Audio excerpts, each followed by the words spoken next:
আসসালামু আলাইকুম, নমস্কার।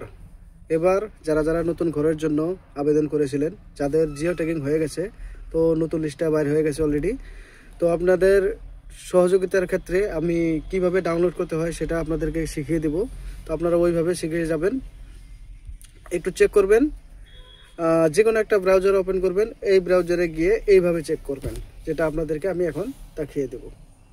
এই ব্রাউজারটা ওপেন করবেন, এখানে সার্চ করবেন পিএম আবাস গ্রামীণ, যেটা প্রথম লিঙ্ক এসেছে ওই লিঙ্কে ক্লিক করবেন।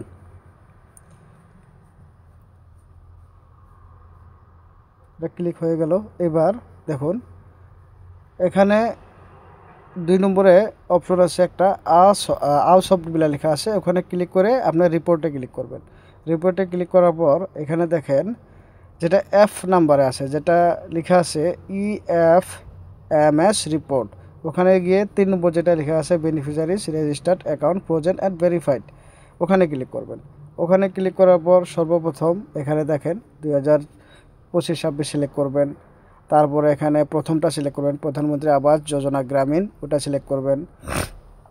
তারপর করবেন এখানে স্টেট, যেমন রাজ্যটা আসাম সিলেক্ট করে নেবেন। আসামের পর এখানে আপনাদের যেটা ব্লকটা সিলেক্ট করবেন, আর ডিস্ট্রিক্টটা সিলেক্ট করবেন, ডিস্ট্রিক্ট সিলেক্ট করার পরে এখানে ব্লক করার পর এখানে হবে আপনাদের পঞ্চায়েতটা সিলেক্ট করার পরে একটা ক্যাপচা আসবে, যে ক্যাপচাটা আপনারা বসিয়ে দেবেন। এখানে ক্যাপচাটা আমি বসিয়ে দিচ্ছি, এটা বসিয়ে দিলাম। বসার পর এটা সাবমিট হয়ে যাবে। এই যেখানে দেখেন সম্পূর্ণ লিস্টটা বের হয়েছে। তো এখানে কার কার নাম আছে একটু চেক করে নেবেন। আরও এখান থেকে আরেকটা সুবিধা আছে, PDF ডাউনলোড করে নিতে পারবেন। PDFটা ডাউনলোড করে নিয়ে আপনারা নিজেরা চেক করে নেবেন। আর